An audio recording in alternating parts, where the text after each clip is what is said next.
found every episode of SpongeBob where the usual happy cast of sea critters are horrible to poor old Plankton. Sure, he's a bit evil, but did he deserve this? Come on, eh? Too slow. That's just beyond cruel. In New Leaf, Plankton decides to turn over a new leaf, go figure. Though Mr. Krabs doesn't buy it for a second. A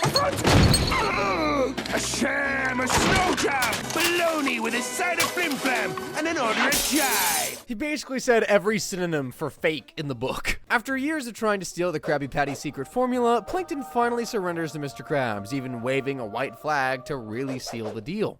What is this? Ha ha! Very funny, Plankton, but you're gonna have to do a lot better than taking a stab at my illiteracy to offend me. Do illiterate people just straight up not see words? Like, I don't think that's how that works, Eugene. Plankton explains he's through with failure and takes Krabs with the chum bucket to explain a bit further. Do you know when the last time I had a customer was? Actually, I can't recall you ever having a customer. Well, there he is. Poor guy couldn't even finish the chum burger. With the chum business being as dead as his last customer, Plankton decides to turn the place into a gift shop. As he puts it, Krabs, soon the chum bucket will be a nice little store for bric-a-brac and bubblegum. I don't know what frick-a-frack is, but I imagine it's somewhere in that box of nonsense. Krabs is suspicious and heads to the Krusty Krab to put his employees on high alert. So keep your eyes peeled. Whatever you say, Captain. Whoa, nightmare fuel, okay. After that, Plankton has his grand opening of the newly christened Chumporium, and SpongeBob has already got himself a snow globe. Krabs naturally thinks the knick-knack has a secret hidden within, and tosses it in a closet with the rest of Plankton's failed concoctions. But aside from that, through all of this, Eugene's just as calm as ever. This is all part of his ruse. He thinks he can fake us out. But we'll show him we're gonna out-fake the faker. Okay, I lied. I don't blame him for being suspicious, though, but I mean, like, being that jazzed up about it? Krabs decides to try and bait his rival out by letting his guard down with a party. DJ system, the whole works. Yeah. This is idiotic. Damn till you're fired. You got it, Mr. Krabs. I'm not sure who has the worst dance moves. Let's just call it a tie. Krabs checks on Plankton, but he's completely content with his new life. Still determined to get to the bottom of things, Krabs heads to the gift shop the next day and meets up with Sheldon to get the truth out of him. You know you want it. Thanks, but no. I knew it. It was all a trick to get me to hand over me. Wait, did you say no? In utter shock at Plankton's lack of care, Eugene goes on a rampage throughout the shop, wrecking most of the little guy's stock. This is my livelihood. And this isn't the formula that you don't want. Come on, eh? Man, that's just evil. He deserves a good shouting at. Get out! All right, that'll do. Very well deserved. Even after dropping the formula, Plankton tosses it right back at Eugene, making the crustacean realize his old friend really has been reborn. One of the most satisfying moments of the show, really, if you ask me. Later that night, Plankton gets an unexpected call from Eugene, who apologizes for his outburst. And I realized I hurt the feelings of someone I care about. It's a really touching moment, honestly. And after grabbing a soda, Eugene and Plankton decide to give their friendship a redo. They spend the day together, having fun, and even putting their rekindled friendship to the test with a trust fall. And you'd think that they would have switched the roles for that one. After a day of play, the two friends sit on the dock, and Krabs admits that he fully trusts Plankton now, 100%. And to prove it, he hands Sheldon the formula. Though he refuses at first, Plankton eventually takes his offer, and the two watch the sunset together as the episode ends. Yeah, baby! Yeah! Oh, that lousy, lying sack of... Yeah, Plankton Shop has been a ruse the whole time. Big shocker, and he's finally got the formula in his hands. My diabolical plan worked! Should have been a politician. Okay, that one's gotta burn. What Krabs did in that episode, wrecking that whole shop, certainly was diabolical. It may not be as bad as what he did in One Course Meal. He literally drives the little guy to the point of, well... That's it, I'm done. The 4:15 bus should be along any time now. Connect the dots, I can't say it on YouTube. We kick things off, and already Plankton's dive bombing the Krusty Krab, emphasis on bombing. Enjoy, Eugene!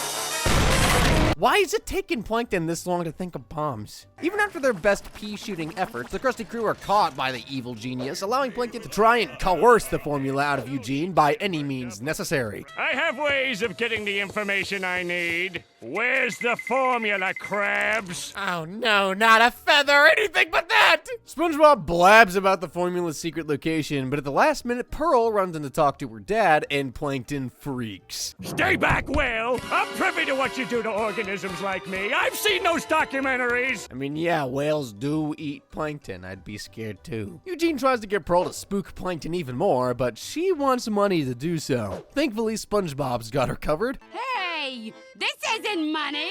No, it's even better. This is what Mr. Krabs pays me with. Hey, look, it may be illegal, but at least it looks pretty believable. I'd buy it. I'll see myself out. At the chum bucket, Plankton explains to Karen why he's afraid of whales, and it's a real tragedy, let me tell you.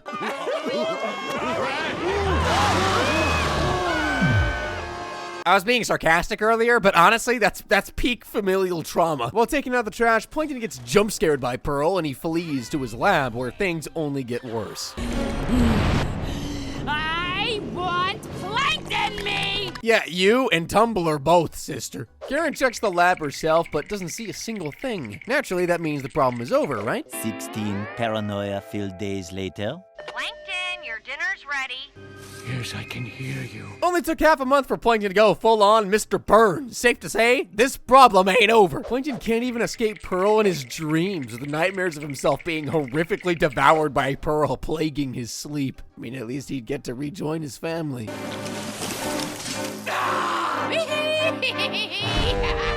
Oh, good heavens, the little guy's having it rough. The worst part of all, though,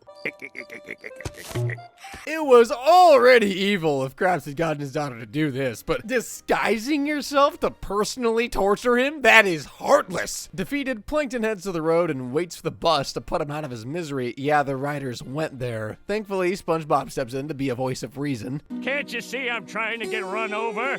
In fact, better yet, just step on me as hard as you can. Would you do that for me? I'm sorry, Plankton, but that flies in the face of my good nature. Bro, if you're so good-natured, get your boss to stop tormenting the guy. Oh wait, actually, that's exactly what he tries to do. But as a debt of service for disclosing the secret formula location, Krabs says SpongeBob has to be the one to get Plankton out of his rut. SquarePants consoles Plankton by telling him that Pearl has been Krabs in disguise all along, as well as letting him know that everyone has a secret fear. For instance, Mr. Krabs' secret fear is...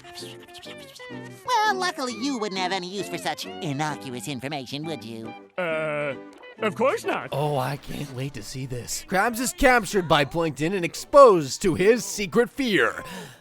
Mimes? Well, it may be weird, but at least Eugene is getting his comeuppance. Though maybe Plankton shouldn't be so smug. Why not? Because a hungry pot of whales just showed up for its early feeding. SpongeBob turns off the projector, but I don't think Plankton's going to be trying to get the formula for a pretty long while. As crazy as the whole whale situation was, in Plankton's regular, something even crazier happens. He gets a customer. Away with you! Can't you see that I'm self-loathing here? Sorry, I just wanted a chumstick. What? Yes, I'd like one of your chumsticks. Yeah, no, dude, I'm just as shocked as you are, Sheldon. But you deserve it! Right on time, too. He was just literally ripping his skin in half in frustration trying to figure out how to drum up a business. And now, he's got a real-life, genuine, bona fide customer. Okay, if you insist.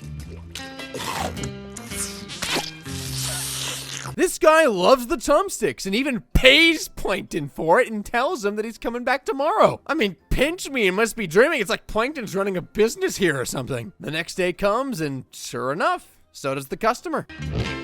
Is it okay? Okay? It's perfection!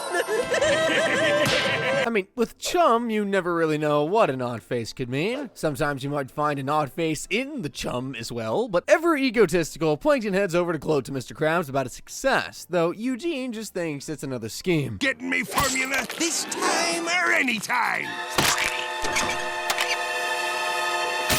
Why does Mr. Krabs have a spoon collection specifically to smush Plankton? That's so oddly specific and evil and not good. When Krabs finds out that Plankton's customer is real, though, he realizes he's got to do whatever he can to bring him home to the Krusty Krab. Plankton's trying to overthrow me business. He's got a customer that actually likes his food. I mean, he's not wrong, but man, he could have said that nicer. SpongeBob makes the Chum Bucket loyalist a free Krabby Patty. And that's how you know Mr. Krabs is desperate. But even still, the guy is sticking with his chum.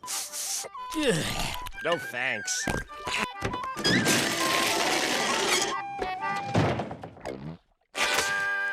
Knuckles. What is it with the nightmare fuel in these episodes? That's even worse than the eye thing from earlier. Though, if the freeness of the patty doesn't entice the fish, SpongeBob figures the taste surely will, and so he gets creative by tripping with a patty in hand. No! No! Ah! Oops. Ah! Oops. Yeah, having burger grease all over my face would only drive me further away from wanting a Krabby Patty, honestly. Poor guy. Back at the bucket, Plankton serving his customer a fresh batch of chum, though something's off. Hey, this doesn't look like chum.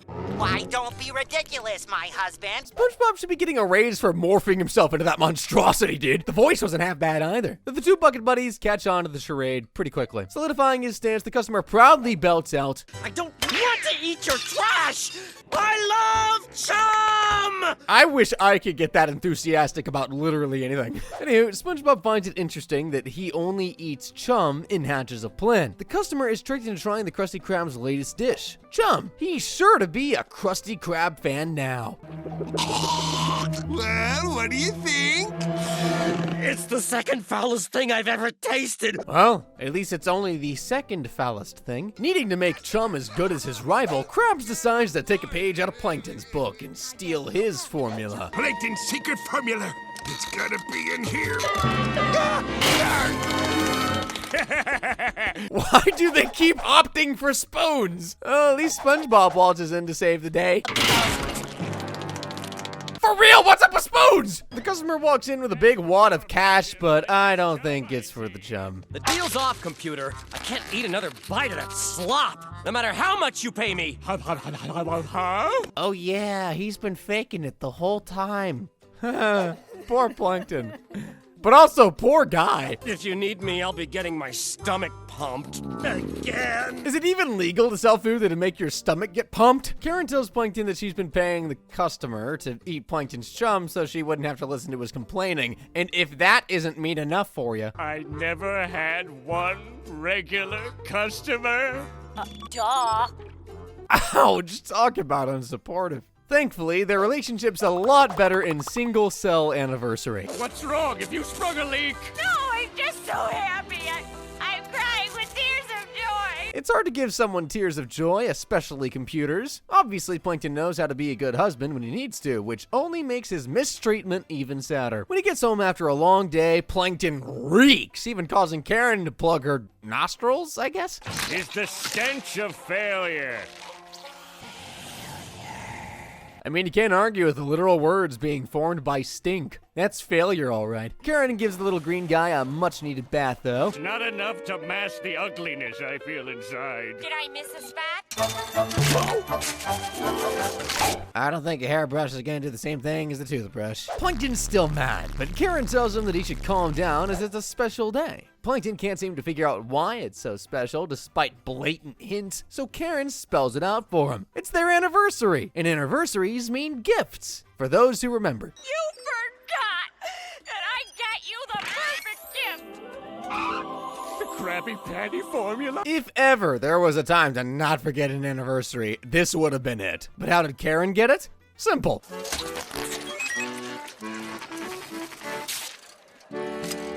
Thank you. Whatever. Bro, Karen could have done that all these years? I guess she wanted Plankton to really get a sense of success if he got it himself. Karen says Plankton doesn't get the formula until he gets her a gift from the heart, and so he heads off. SpongeBob picks up on the scent of despair, and when he asks Plankton what's up, We've got a love emergency. Attention, everyone. We have a love emergency. yeah, I'm feeling bad for Plankton right about now. I'd be embarrassed as all hell. The sponge takes Plankton to his place to brainstorm gift ideas, meaning Plankton's got to describe their relationship. Well, she's a Mark II surplus univac with 256 gigs of RAM, and there's the cutest bowl on her CPU, and the way she processes data. Woo mama. I don't think I want him to describe anything else anymore. I'm cutting my ears off! Karen, get the buzz off! Once SpongeBob figures out that Karen likes to go, Ding. he determines Karen's a music lover, and Plankton's gotta sing for her. Not to worry. When you're done, you'll be as Golden voiced as me. Didn't know SpongeBob did opera in his spare time. Though I'm not surprised. After properly being trained by SpongeBob and also almost killing Sandy, Plankton's ready to serenade his computer wife. It's a cute little song, if not a bit improvised. Oh, I built you. Yes, I built you. I built you in the shape of a cube. Hey, what matters is it's from the heart, okay? Karen loves the song, and so the two finally start to feel like a couple for once. I loved it, but not as much as I love you. I love you too. Hey, wait a minute, where do they come from? Plankton asks for his present, and Karen provides, with SpongeBob still in the room. Now loading the Krabby Patty formula. Oh, the Krabby Patty formula! Desperate to stop Karen before the formula loads, SpongeBob finds a plug and lunges for it. Aha! You lose, Plankton. Oh no! You unplugged the coffee maker, SpongeBob. You know, at least he tried. That was when Karen starts crying tears of joy, causing her to short circuit.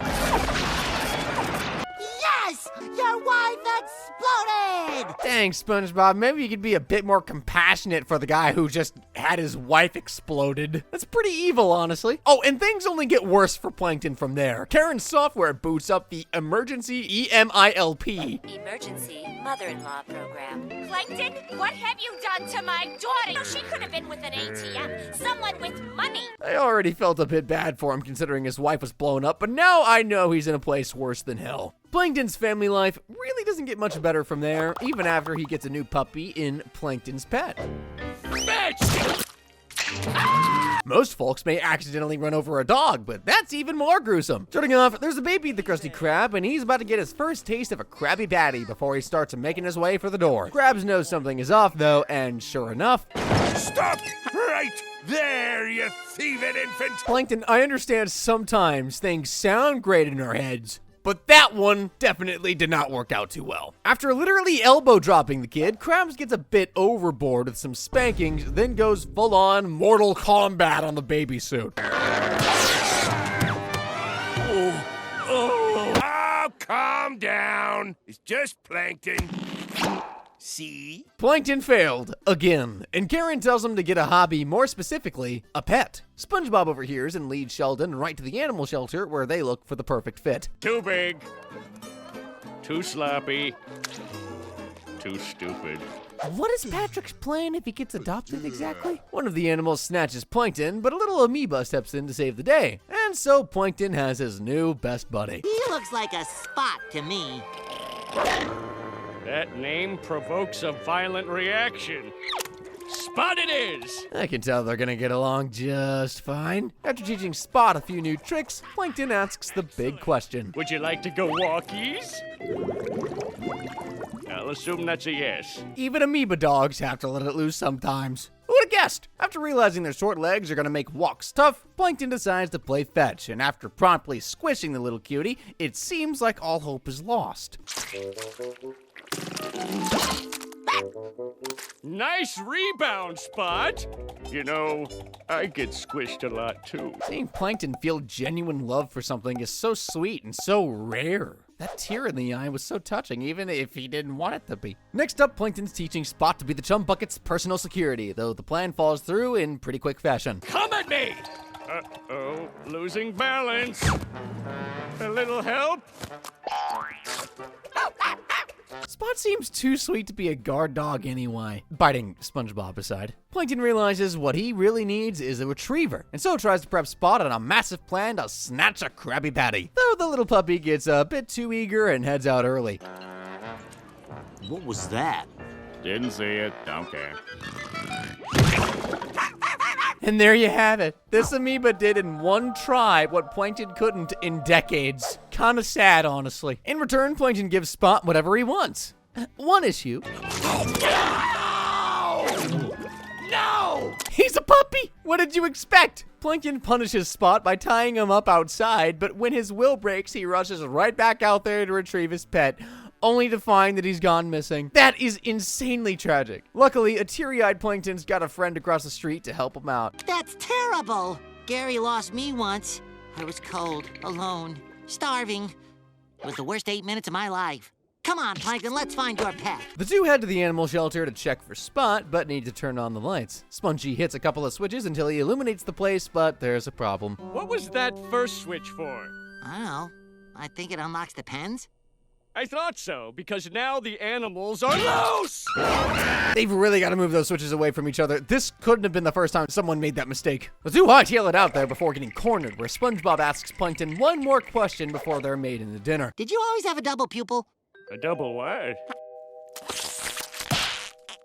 Spot! Thank entropy, you're safe! I know absolute jack about plankton or amoebas, so I'll just believe this kind of thing happens all the time. The animals hone in on the trio, and it looks like their fate is sealed until...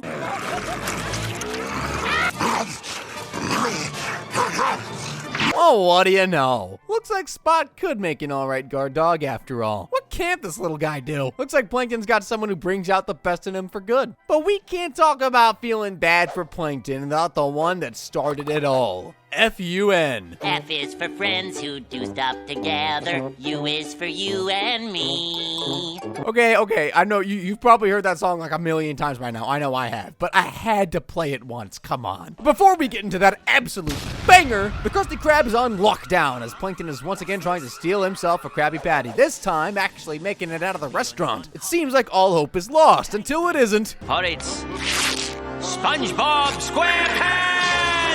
I've heard of there being two wolves inside of all of us, but never two SpongeBobs. SquarePants scouts the patty on the run and chases after, eventually leading him up a building, which the patty hops off of. Luckily, the sponge has a solution.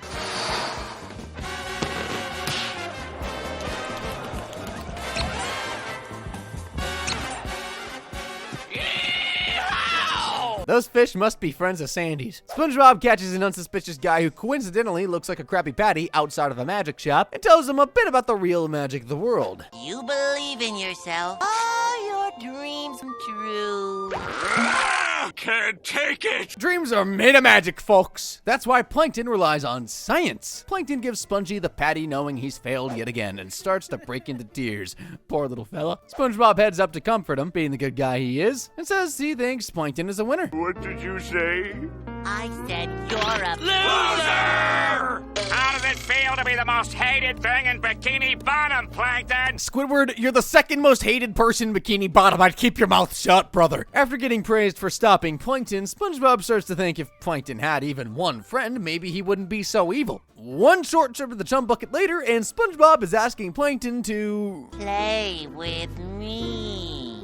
You know how to induce thermonuclear fusion? No, but I like to go... Thermonuclear fusion is this guy's idea of fun. Not a great sign. What also isn't a great sign is Karen convincing Plankton to use SpongeBob's friendship as a way to nab a Krabby Patty. After Plankton accepts SpongeBob's offer to hang out, the two head to Jellyfish Fields, where SpongeBob teaches his new friend all about his hobby. But watch out for the stingers.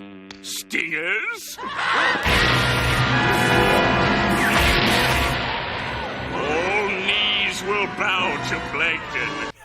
Imagining a jellyfish apocalypse. Maybe Plankton is just too far gone, bro. Case in point, when SpongeBob starts singing the fun song to try and get the guy to understand friendship, Plankton's verse is more than concerning. F is for fire, U's for uranium, N is for no survivors. There he goes, talking about nukes being fun again. That's gotta be the ultimate red flag. But eventually, Plankton does manage to catch on to the meaning of fun and friendship by getting into the song. I feel all tingly inside.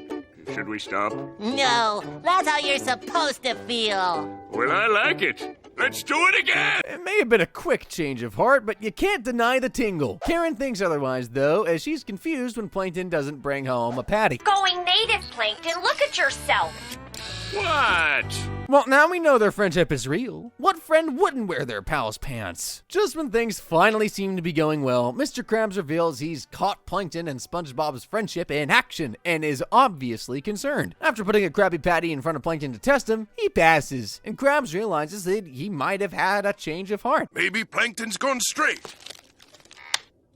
And now that I'm thinking about it, how did that patty smell if it was cardboard? Is there like a Krabby Patty cologne that I need immediately? Not that I'd actually wear Krabby Patty cologne. I'm just curious as to what it smells like. Leave me alone. The two friends head to the movie theater where their bond is put to the test once more after Bubble Bass sits on SpongeBob's microbial pal. Hey, Bubble Bass. Hey, Bubble Bass! Bubble Bass is a real bottom feeder, that's all I gotta say. After that heavy dose of bubble butt, Mr. Krabs interrupts the movie in dramatic fashion. Reach into his pocket. I'm not gonna question how Plankton has pockets.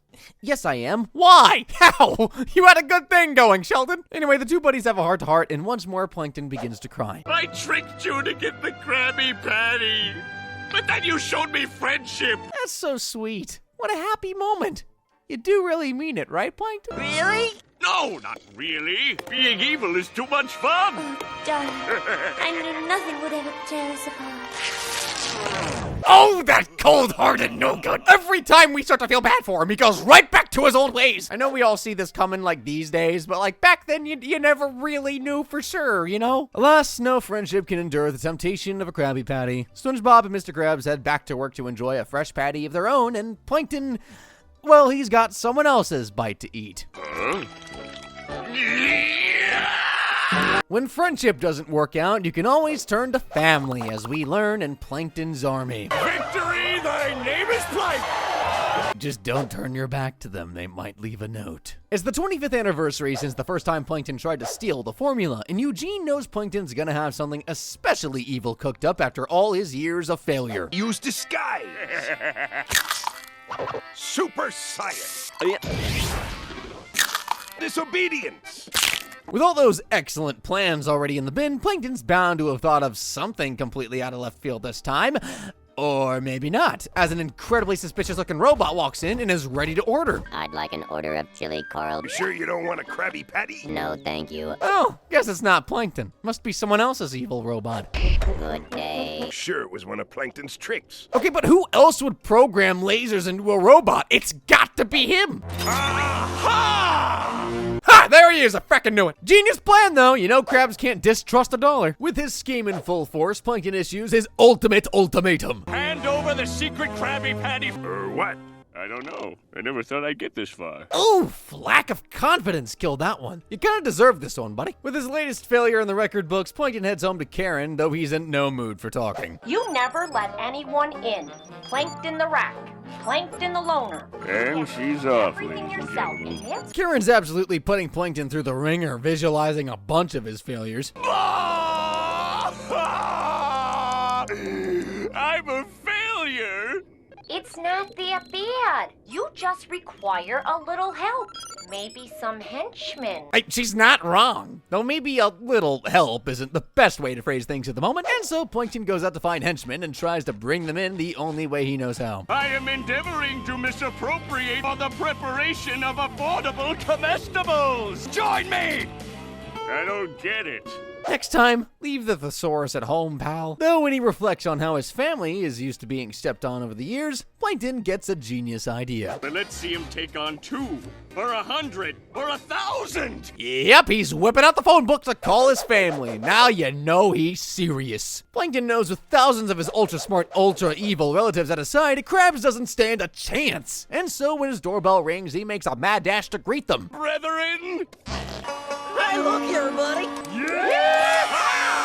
Nostalgia gives us rose-tinted glasses, though I don't know what shade of rose can make you forget that much about your family. First things first, Plankton introduces his family to Karen, and Karen gets introduced to a new fact about her husband. Purdy Sheldon. Sheldon. You know, I've gotten used to calling him Sheldon, but when you think about it, it's kind of a funny name. I'm sorry, guys. Hey, need poop? Only you can bring honor. Poor Sheldon, he can't even control his own name, even if it's hilarious. After unplugging Karen due to her bullying, the family are filled in on Plankton's plan to steal the formula and even settle on a price for their help. What about root beer? Help me get the secret formula of as much root beer as you can drink. I mean, Plankton owns a restaurant, small price to pay, I guess. Sheldon heads over to the Krusty Krab, calls Krabs out, and demands the formula on the spot. And Krabs asks him, you in what army? And Plankton, oh. Look around you, Krabs. You planted grass? Oh yeah, that's grass all right. Very mean grass. They trap Eugene in a toilet and get to work on cracking open the vault to the formula. To the left. Curse you, Plankton! You're joined together to form a working human ear. They manage to crack the safe and Plankton hops his way up the sacred steps, uncorks the bottle, and nabs the formula before heading out to read the sucker. But Krabs warns him. There's some things in this world that weren't meant for mortal eyes. I don't care. Good pun. But I don't know. I may have heeded Krabs' warning if I were him. Plankton begins reading the secret formula. A pinch of salt, 3 teaspoons of chopped onions, a cup of love, don't question it, all mixed together with the most important ingredient of all. Pounds of freshly ground plankton? Now that's horrifying! What a day for Plankton, being stepped on, bullied, told his kind, or eaten in droves. I'd be terrified and bedridden for weeks if I were him. The rest of the family run off as well. Most of the family. Why ain't you running? Well, I can't read. Get out of here. Illiteracy is also a problem under the sea. The more you know. Oh, and don't worry, that's not the real formula. That's hidden somewhere else safe, where nobody would ever find it. It's at home. Curse you, At least Eugene got some comeuppance for going a bit overboard this time. Though that's not the only way Plankton's using family to his advantage. In Enemy in Law, things get as weird as you'd imagine with a title of that nature. Marry him, Mommy. Don't marry this bad man. I don't want you to. Too late, Krabsy. You're gonna be my new son. Dude, I swear, even with that line, there's a point where you just feel bad for the guy. Plankton starts this episode off with another one of his usual schemes, using a giant robot to nab people up and force them to eat at the chum bucket, because that's gonna work. You mean you kidnapped us just to sell us your fast food? Come on, it's a standard marketing technique. You little twerp. Hey! Karen agrees with the guy's complaints, and Plankton starts to get fed up. Wrong. Fine, I'm wrong, you're right. You said Why did I it, ever Natalie. install You're that lucky nagging you have software? Nagging software, I heard that. I mean, can you not uninstall the nag program? Like, it may be inhumane, but I'm just saying. Mr. Krabs is having his own family problems as well, with his mom wanting to use some of his money. Well, I did see the prettiest hat in town today. Oh, look at the time. So sorry to have to rush off. Bye. He's even cheap with his own mother. Poor Mama Krabs. She deserves better. And better she gets, as Plankton catches a glimpse of her as she's walking off. Such beauty. Okay, there's no way that periscope don't got some enhancements to it. How do you see that well? After turning off his old wife, Plankton goes full-on King Kong and uses his robot to grab Mama Krabs and show her his love. Roses are red, violets are blue. World domination has nothing on you. How did that not work? Well, Plankton at least melted my heart, as well as the floor. Though that doesn't work on Mama Krabs either.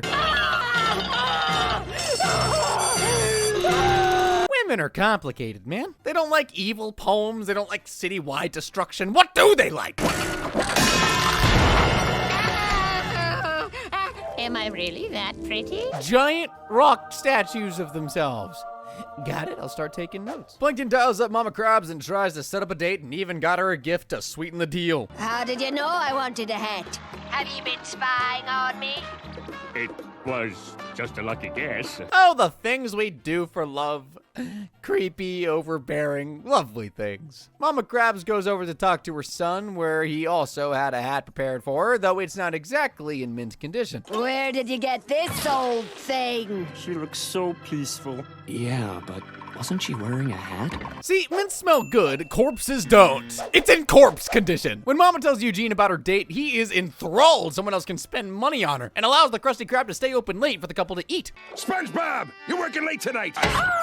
I'd say nobody can love their job that much, but if it's SpongeBob, of course he can. Soon enough, it's nighttime, and Plankton shows up ready for his date with the best corsage. All right, maybe it's a bit too big, but his table has the opposite issue. Excuse me, I can't reach my silverware.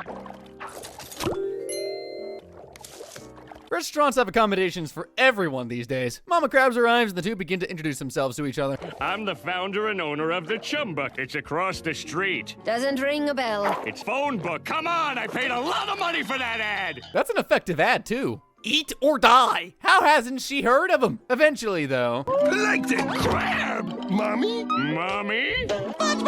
They all had to find out eventually. Krabs goes to toss Plankton out, but Mama Krabs won't have her son treating Plankton like that. Eugene, you put me boyfriend down this instant. Boyfriend? Whew, this relationship is moving briskly. But I'm glad Plankton finally has someone. No schemes either, it's just straight up love. The next day, Krabs heads over to warn Plankton to stay away from his mother, feeling that this is just another one of his schemes. I'm serious. I've changed my ways. It was the love of a beautiful woman. Nobody's ever made Plankton have that goo-goo face before. Gotta be true love then. Even more surprising when Eugene reveals his mom knows the secret formula, Plankton is surprised. Apparently, Crab's family recipe. And you're not family. Not family. Well, I can fix that. yeah, this is where things get real weird. Oh, Sheldon. Mrs. Crab. Oh, brother. Real weird. And the final piece to this puzzle of weirdness, Plankton drops a bombshell for the whole world to see. Would you marry me? It's been 2 days! Too fast! Mr. Krabs begs his mom to not marry Plankton, but Plankton knows with their marriage, he'll finally be the one with the power in town and in the family. Unfortunately for him, I'm flattered by your offer, but I'm just not ready for that.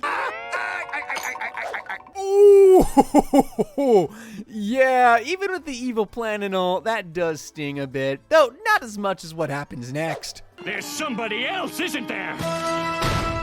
Ice is very uncomfortable. She'd been cheating all along to boot.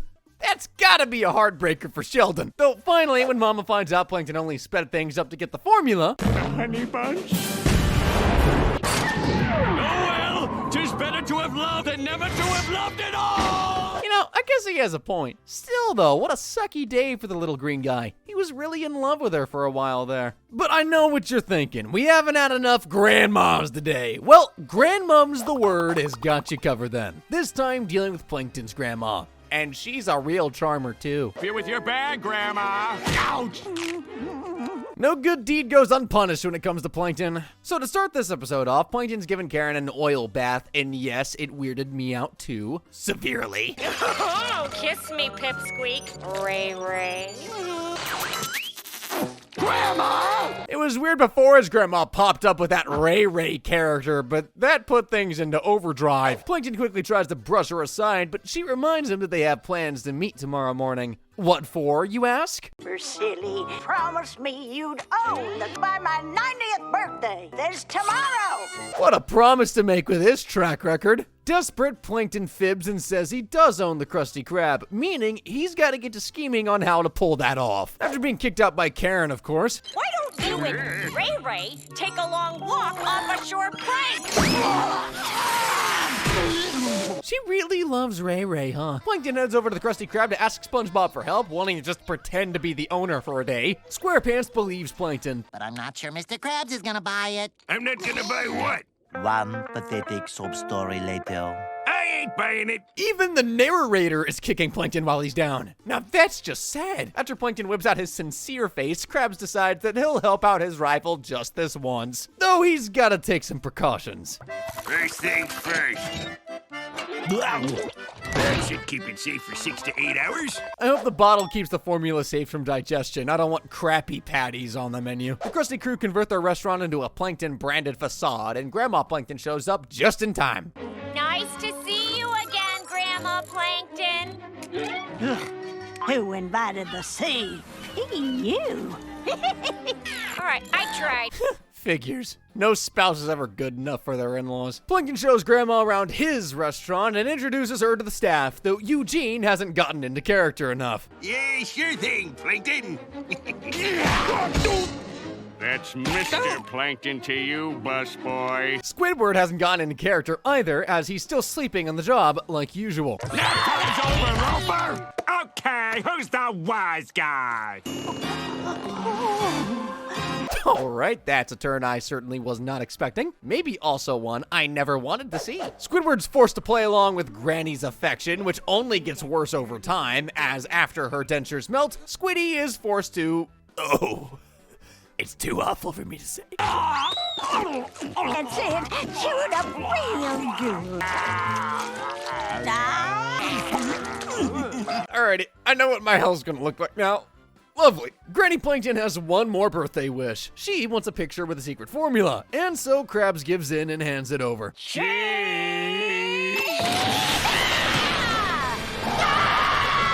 Alas, it's been an elderly ruse all along. Plankton wasn't even clued in by his grandma, and worst of all... Sorry, Sheldon, but I'm not sharing this formula with you.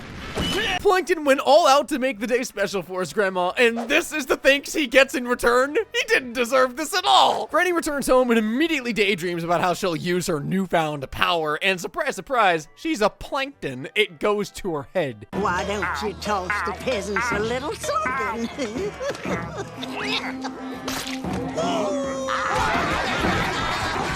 Thankfully, the Krusty Crew catch her as she dozes off and get their formula back. But for good measure, Plankton gets one more undeserved slug to the face. Oh, happy birthday, Grandma. How can the guy still be smiling after a day like this? When it comes down to it, Friend or Foe might just be the episode where Plankton suffered his greatest tragedy of all. Trying to steal your formula. But I was really just trying to steal back our friendship. Really?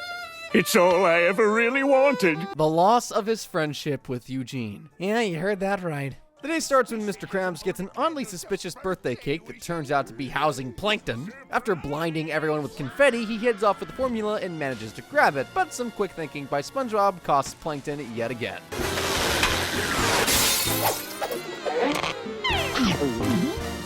What is it with everyone eating the formula? Does it taste like a Krabby Patty or something? After Plankton makes his exit, SpongeBob asks why Plankton hates him, so Mr. Krabs pulls up a chair. There was a time when Plankton and I were best friends. I'm with the crowd. This is very interesting. Krabs explains that they've been friends since birth, but once elementary school started, their lives got harder.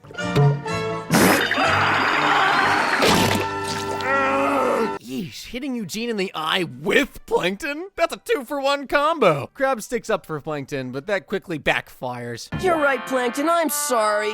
Sorry you have to hang out with Rag Boy. I'm feeling bad for both these two now. Apparently, Mr. Krabs wasn't nearly as well off back in the day, and his mom had to make his clothes out of rags. It's a good thing Old Man Jenkins was kind enough to spare us last week. Oops! I missed a spot. Old Man Jenkins may be crazy, but his heart is in the right place. Krabs and Plankton head out to the boardwalk to discuss revenge plans, but it's there that Eugene lays his eyes on the love of his life for the first time. What is it? It's money. Money! So with his first cent in hand, Krabs buys his best friend a gift. But, of course, it goes horribly wrong. Horribly, horribly wrong. Back in the present, SpongeBob's brought back the formula. Got your secret recipe, Mr. Krabs. You have no idea what that went through to get here. I've got a pretty good idea, yeah.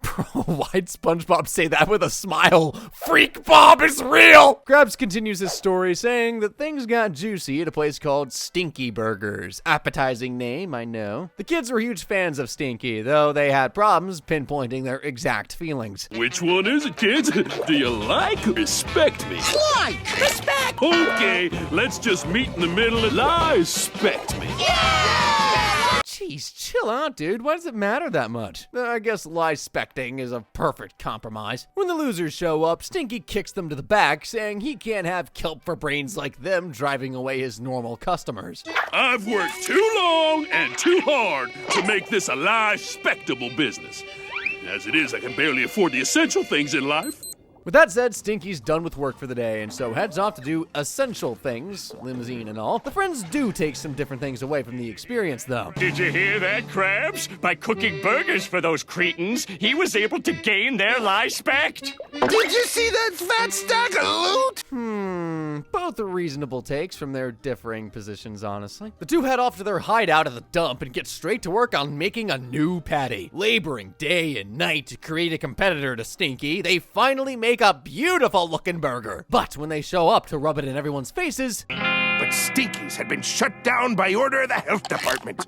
So we seized the opportunity and converted our hangout into a restaurant. Because if Stinky's was shut down by the health department, surely a restaurant located in a literal dump won't be. The kids buy their burgers, but only because Stinky isn't around anymore. In reality, they're making the kids sick, to Plankton's delight, as he feels he's finally in control of the people, starting with their stomachs. What about satisfying the customer? Barnacles to the customer! I'm talking about ruling the world! The two tussle over the formula and tear it in half before Sheldon launches his former friend into the stratosphere. Back to present day, Plankton pops back up and says Krabs' story is a lie before telling his own side of things. From his memory, they actually made a tasty burger, but that's where things became unsavory. We ruled their stomachs, and then their money. They tussle over the formula, tear it in half, before Eugene launches his former friend into the stratosphere. You'll regret this one day! Cinematic parallels right there. Though after that retelling, Karen bursts in and calls both Krabs and Plankton liars and shows us the real story. Upon their restaurant's grand opening, the boys didn't have a single customer, cause, you know, they're at a dump. Though they do eventually get one, Old Man Jenkins. They ask if he'd do the honors of taking the first bite, and...